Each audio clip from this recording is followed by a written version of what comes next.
Olá, seja bem-vindo! Está começando mais um estudo da Bíblia. Estamos estudando o tópico Educação e Redenção. Educação na cosmovisão bíblica não é apenas ir para a escola aprender português, matemática, literatura, biologia, química, física. Não é isso. Isso está incluído no processo educativo, sim. Só que a educação, na cosmovisão bíblica, envolve essas coisas, mas todas dentro do arcabouço da redenção. Porque nada adianta você aprender tudo que o mundo oferece e quando Jesus vier você não estiver preparado. Então, o objetivo da educação é restaurar no homem a imagem de Deus, para que ele possa retornar ao Jardim do Éden. E agora, como nunca antes, precisamos compreender a verdadeira ciência da educação. Se não compreendermos isso, jamais teremos um lugar no reino de Deus. E eu sempre estou sugerindo aqui uma história para você ler para os seus filhos, ler para a sua família, a história de Sutherland. E tem o título aqui, Madison, a linda fazenda de Deus. Madison foi uma escola e, por felicidade, uma pessoa aqui que assiste os vídeos comentou: eu estudei na escola de Madison. Até quero o contato dessa pessoa, gostaria de conversar, porque isso aqui é emocionante. Isso aqui foram tempos dourados, né, da educação adventista. E vocês que lerem o livro vão entender por quê. Mas vamos aqui para a nossa lição 6, outras lições do Mestre dos Mestres. É como uma continuação da semana passada, onde Jesus era o supremo professor desse sistema de educação. Jesus é o Mestre dos Mestres e aqui vamos ver outras lições. Parte de sábado diz assim: quem nunca teve vergonha de si mesmo?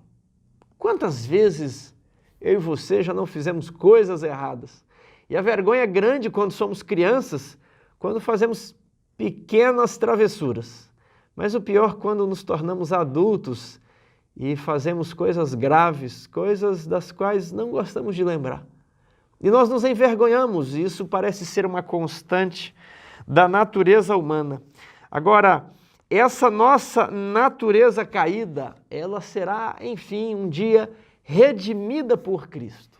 Mas apesar dessa nossa tendência para o mal, o nosso professor nos ensina que podemos obter a vitória sobre as nossas tendências, sobre as tentações, sobre esse nosso egoísmo. E se aprendermos com o Mestre dos Mestres, podemos realizar as mesmas obras de Cristo aqui na Terra. A verdadeira educação deve nos mostrar que a única solução para a nossa situação bastante trágica, essa da qual nos envergonhamos, que somos escravos da nossa natureza caída, é o Mestre dos Mestres, o tema que estudaremos essa semana. Domingo, em vez de se esconder, o que você deve fazer em vez de se esconder? Deus havia criado os primeiros humanos, Adão e Eva, e Ele os colocou no jardim de delícias. Podiam fazer de tudo, podiam comer tudo, de menos uma árvore. Mas Eva não deu ouvidos a Deus, não confiou no autor de todo o jardim da criação, para confiar em alguém que ela nunca havia visto. Ela confiou no conto da serpente, comeu do fruto e o deu ao seu marido, que também o comeu por amor de Eva. Né? Não vou deixar a mulher sofrer sozinha, mas logo depois do pecado ele já estava acusando a mulher, acusando a Deus. Que coisa terrível é o pecado! Como essa natureza pecaminosa, ela é perversa e a única solução é nós submetermos essa nossa natureza caída à influência do Espírito Santo. E aqui diz que o grande mestre, o professor, ele já era professor no jardim antes da queda. Ele vai procurar esses dois humanos. Em hebraico está a expressão aiká. Onde estás? Onde estás? Imagine Jesus passeando pelo jardim, por entre os bosques, entre as árvores e proclamando: Aiká! Aiká! E Adão e Eva haviam se escondido. porque estavam com vergonha. Sabiam que haviam feito algo triste. E será que Deus não sabia que eles haviam se escondido? O autor da lição diz que provavelmente Deus soubesse, e aliás, Deus sabe de tudo, Ele é onisciente. Mas eu gosto de pensar como o pastor Rodrigo Silva, que apesar de Deus saber tudo, Ele se limita voluntariamente para que Ele possa ter uma conversa sincera com você. A pergunta, Aiká, não era uma pergunta hipócrita, onde você está? Mas era uma pergunta sincera, porque Deus se limita para que Ele se rebaixe à nossa dimensão, para ter um diálogo sincero conosco. Esse é o nosso grande professor. Ele desce até a nossa compreensão do mundo para nos elevar até a dimensão dele. E agora o homem pecou e foi expulso do jardim. E muitas pessoas reclamam, puxa, se Adão não tivesse pecado, se Eva não tivesse comido do fruto, que culpa eu tenho de estar fora do jardim? Né? Infelizmente isso aconteceu, veio uma maldição sobre a humanidade. Agora Romanos capítulo 5, e eu vou ler os versos 18 e 19, nos oferecem uma outra perspectiva. Pois assim como por uma só ofensa veio o juízo sobre todos os homens, olha, um fruto veio maldição sobre todos os homens para a condenação, assim também, por um só ato de justiça, veio a graça sobre todos os homens, para a justificação que dá vida. Agora, em nenhum dos dois casos, isso aqui é automático, né? Alguns pensam assim, Jesus morreu, todos já estão justificados, universalismo, vão todos para o céu. Não é isso, mas a ideia é que, assim como pela desobediência de um só, muitos se tornaram pecadores, assim também por meio da obediência de um só, muitos se tornarão justos. Ah, você não gostou que Adão falhou e você não tem culpa nisso? Tudo bem. Jesus perdoa todas as suas transgressões, todos os seus pecados, Ele zera a sua conta e Ele coloca você novamente na posição de Adão e Eva. Só que na posição de Adão e Eva existe a árvore da ciência do bem e do mal. Adão e Eva não estavam livres da tentação e do perigo. Assim como quando Cristo perdoa você e os seus pecados, você também não está livre das tentações e dos perigos. Você será provado. O homem não tinha pecado nenhum e foi provado. Assim também você não será condenado por seus pecados. Os homens não serão condenados porque são pecadores, mas porque a luz veio até eles. E eles amaram mais as trevas do que a luz. O problema não está no que você fez de vergonhoso. O problema estará daqui para frente se você não aceitar a luz. A luz está vindo a você por meio desse e tantos outros vídeos. Como você vai reagir a essa luz? Então, Deus, Ele perdoa você e coloca você na posição de Adão. E agora, novamente, você tem a opção de escolher obedecer a Deus ou novamente comer do fruto e voltar para a rebelião. Comer do fruto figuradamente. Segunda-feira, nós temos outra história de fuga. É a história de Jacó. Talvez uma das minhas histórias preferidas. Jacó já devia ter os seus 70, 80 anos quando enganou o pai e o irmão. Não era um adolescente, como se diz ali, cheio de emoções, inconstante. Não, sabia muito bem o que estava fazendo. Mas o fez porque queria a bênção, o fez porque se importava com as coisas espirituais. Mas apesar de querer obter vantagens espirituais, não fez da maneira correta. E agora as consequências vieram, o irmão queria matar e Jacó teve que fugir. Lembre que ele enganou o pai, se fazendo passar pelo irmão Esaú, que estava no campo procurando uma caça para então dar o pai, para que o pai abençoasse. Ele e a mãe enganaram o pai e o irmão. E as consequências foram uma família destruída, dividida, ele teve que fugir. Mas agora fugitivo, apenas com a roupa do corpo, sem rumo, ia lá para a casa do tio, mas não sabia o que o futuro lhe aguardava. Ele encontra um lugar no campo, não havia mais aquelas almofadas com pena de ganso, né? Aquela fartura que havia na casa, ele dorme ao relento e faz de uma pedra o seu travesseiro. Estaria Jacó abandonado por Deus? Naquela noite ele teve um sonho, e ele sonhou com uma escada que descia do céu, degrau por degrau, e essa escada tocava na terra, e anjos desciam e subiam por aquela escada. E Deus falou para Jacó: Jacó, eu serei contigo, você vai, mas você vai voltar, porque eu sou o teu Deus. Que promessa maravilhosa para uma pessoa que estava em desespero, para uma pessoa que estava caída. Deus, ele não veio para esmagar a cana quebrada ou para apagar o pavio que fumega, mas ele veio para restaurar o homem à imagem de Deus. Quem é a escada do sonho de Jacó? Essa escada é Jesus. E essa escada tem o seu primeiro degrau no trono da divindade. E o último degrau encosta na terra. Se essa escada por um só degrau não chegasse até a terra, os anjos não poderiam descer por essa escada para ministrar aos homens. As bênçãos de Deus não poderiam chegar até nós.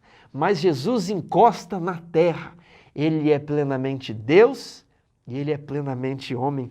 Ele se fez um de nós. Ele assumiu a carne e o sangue, diz lá Hebreus capítulo 2. Ele se fez da descendência de Abraão.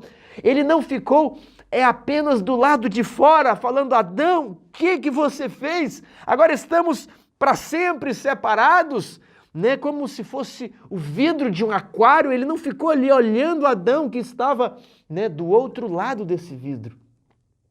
Ele entrou dentro do aquário. Ele se fez peixe para que os peixes do aquário pudessem compreender. Ele entra dentro da linhagem de Adão. Imagine o dia que Adão descobrir que ele comeu do fruto, ele estraga o paraíso que Deus havia criado, mas agora o seu professor é descendente de Adão, é descendente de Abraão, a raiz de Davi. Ele é o filho de Davi, e ele o faz entrando dentro da sua própria criação. Vimos isso semana passada sobre a encarnação, para redimir a criação, para que a criação tivesse oportunidade de se assentar no trono do Pai, lá em Apocalipse 3, 21. Ao vencedor, assim como eu venci, poderá se assentar no trono do meu Pai, assim como eu me assentei. Ele se faz pecado para que nós, que não tínhamos justiça, pudéssemos participar de sua vida pura. É como se um grande cientista que elaborou uma máquina capaz de resolver todos os problemas da humanidade, problemas de energia, de combustível, de fome, de roupas, todas as necessidades essa máquina iria prover. Mas ela só pode funcionar se o seu criador, se esse cientista entrar dentro dessa máquina, fechar a tampa e jamais sair dali de dentro. Quando nós compreendemos que o Jesus que vai voltar é o Jesus que subiu, porque os anjos disseram: esse mesmo Jesus que foi assunto ao céu é o mesmo Jesus que vai voltar, o Jesus homem que está dentro do santuário celestial. Temos um mediador entre Deus e os homens, Jesus, o homem. Ele se fez um de nós. A nossa garganta fica seca e nós engasgamos quando pensamos na magnitude do que representa a escada de Jacó. Vamos para a terça-feira. Jesus, o Rabi. E ali temos novamente o estudo de João, capítulo 1. No princípio era o Verbo estava com Deus e o Verbo era Deus. Jesus é o Verbo, a palavra, o Logos de Deus. Ele é a palavra de Deus tornada audível. Ele é a palavra de Deus na qual os discípulos pegaram, encostaram naquele que criou todo o universo e colocou as galáxias para girarem em sua perfeita ordem. O Jesus que está no santuário celestial não é uma alma sem corpo, não é um fantasma, mas ele é um homem como eu e você, ele se fez um de nós para que nós pudéssemos compreender o caráter de Deus. Ele é eterno como o Pai. Ele é o Filho do Pai. E nós passaremos a eternidade para compreender o mistério da redenção. O mesmo Deus que havia falado com Adão e Eva no Jardim do Éden e com Jacó no meio do nada, aparece então como pessoa. Professores, essa é a sequência. Ele era o professor antes da queda, ele é o professor depois da queda, ele é o que aparece a Jacó, ele é o que encarna e ensina os apóstolos, e ele também é o que atende aos pagãos, a mulher cirofenícia na quarta-feira, e ele também é o que abre os olhos aos cegos do povo de Deus, ok?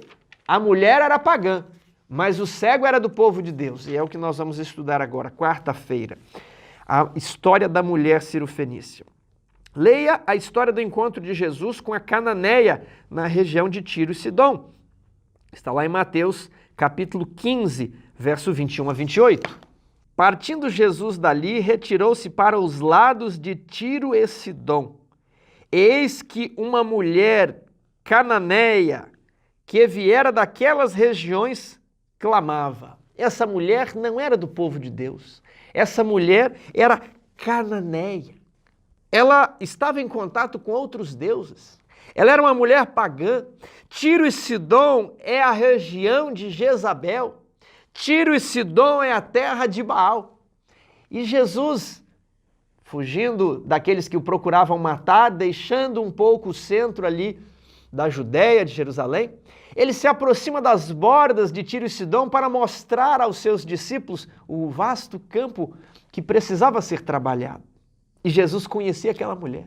E assim como ele procurou Adão e Eva, ele procura a mulher cirofenícia, cananeia, de outra religião, pagã, mas ela falava: Senhor, filho de Davi, tem compaixão de mim, minha filha está horrivelmente endemoniada.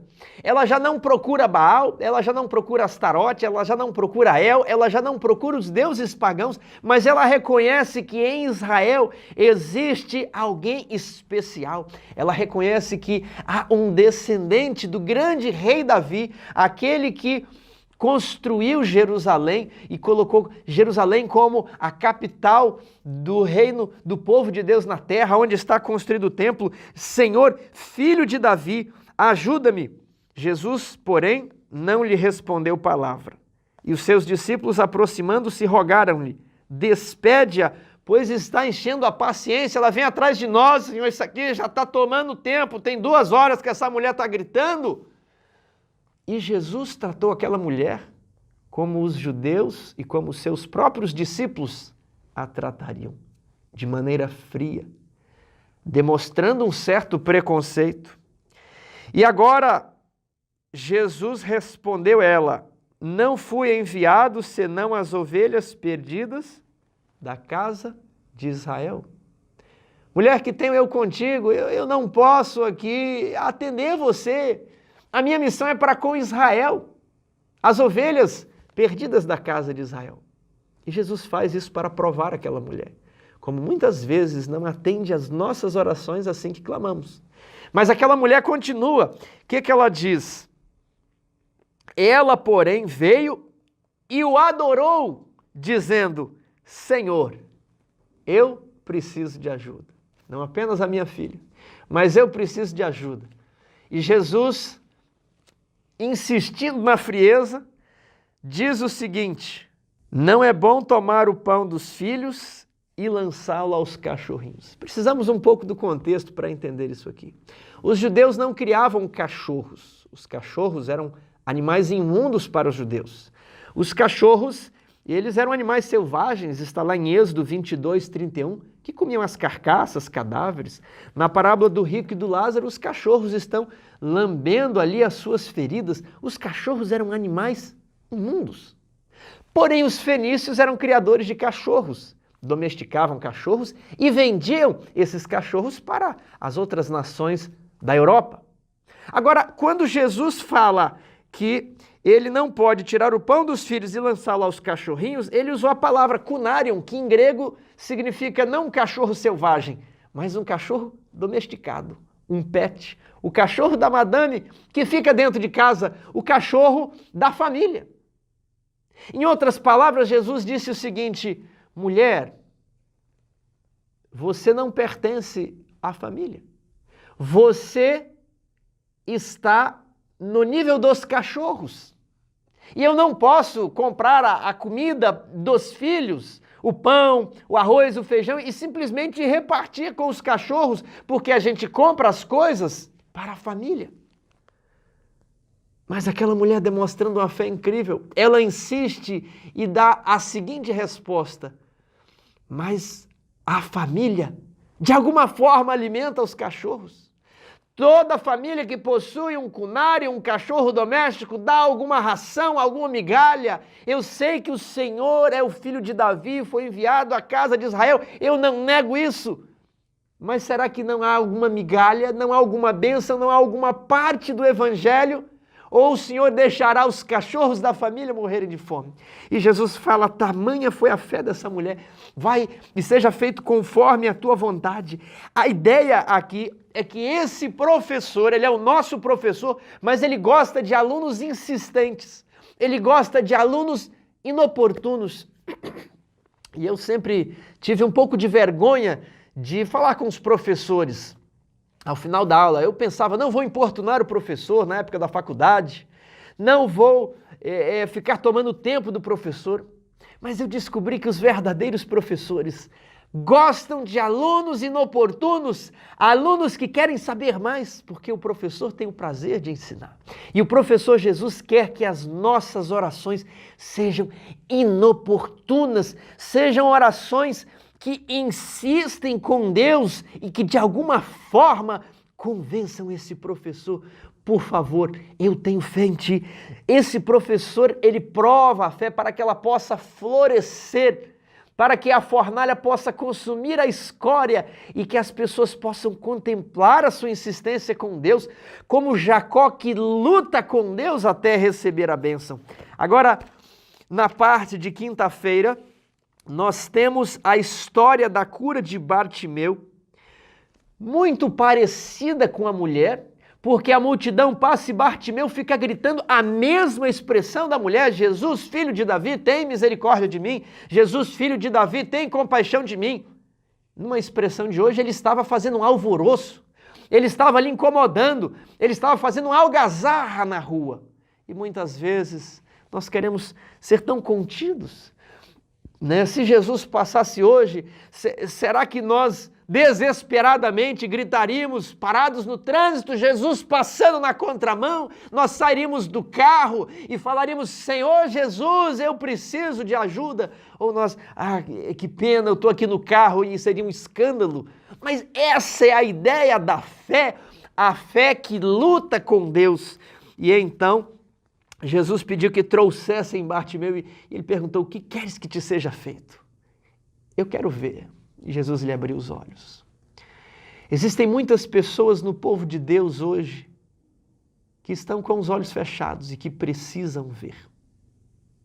Existem muitas pessoas também fora do povo de Deus, fora dos limites do cristianismo, mas que creem que existe um Salvador, um libertador da humanidade, e essas pessoas precisam ser alcançadas. Então temos pessoas carentes de Deus, mas temos outros dentro do povo de Deus que são cegos espirituais. Será que não seria o nosso caso? Será que não precisamos hoje que Jesus nos dê vista, como Ele deu visão aos cegos? Mas muitas vezes Jesus prova a nossa fé, porque Ele aplicou o lodo aos olhos do cego e disse: vai, lava-te no tanque de Siloé. Ele disse aos leprosos que eles deviam ir e se apresentar ao sacerdote, e Jesus quer ver a nossa insistência em obter a bênção. Jacó enganou o pai e o irmão porque ele queria obter a bênção. A bênção era verdadeira, mas ele tentou do modo errado, e Deus falou: eu serei contigo. E no final da vida, quando ele vai orar, dizendo: responda-me, como o Senhor me disse naquele dia em Betel, eu estou retornando, e Esaú vem para diante de mim com 400 soldados, vai destruir eu e a minha família. E um homem apareceu e Jacó lutou com aquele homem toda a noite. não sabendo que era o professor Jesus Cristo. Então, quando o homem toca na coxa de Jacó e desloca a coxa da articulação, Jacó não se acovarda, mas Jacó se lança aos pés do professor Jesus, do mestre, e lhe suplica: eu não te deixarei ir enquanto não me abençoares. Essa deve ser a nossa oração, esse deve ser o nosso propósito com Deus. Eu não te deixarei ir enquanto o Senhor não me der o seu caráter, as suas virtudes, o seu amor, o seu espírito. Ser como Cristo é o que eu devo fazer. Eu vou deixar a música novamente. Faça a sua oração. Jesus Cristo está voltando. Um lar de glória nos espera. Não quer você ser curado pelo Mestre Jesus da doença do pecado e ajudar a dar a vista aos cegos, ajudar as mulheres, como aquela mulher cananeia que precisam de ajuda? Ser como Cristo. Ele nos prometeu força e Ele fará de você um vencedor. Que Deus o abençoe.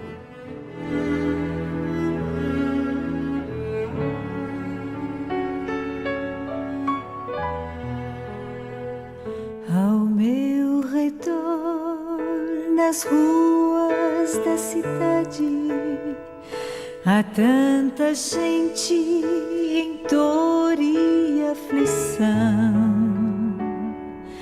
Mas, ó, Cristo ama todas elas, sejam crianças, velhos, seja lá quem for. Seu coração está aberto a todos e seu perdão de graça quer doar. Por isso sinto que é meu dever em minha vida sempre aprender. Ser como Cristo,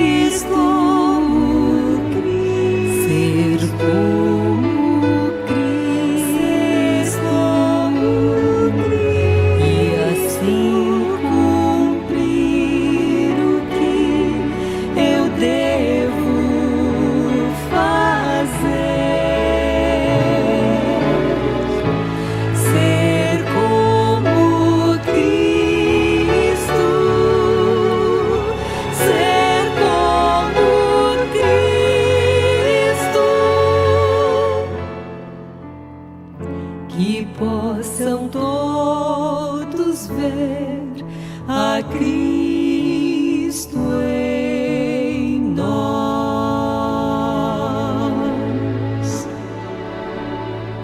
No dia em que encontrei a Cristo, o seu amor inundou o meu ser, e nova criatura me tornei. A minha vida Ele completou, e agora neste mundo escuro tenho a missão de só brilhar a luz que Ele deixou, e pela sua misericórdia quero ser e sempre aprender. Ser como Cristo, ser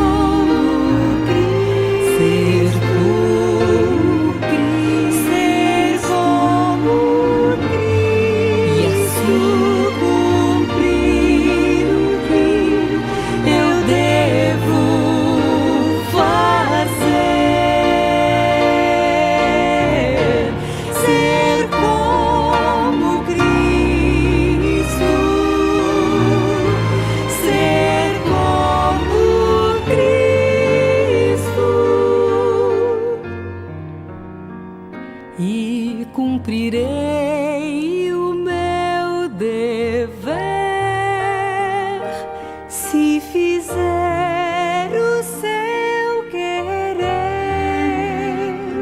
que possam todos ver a Cristo em nós.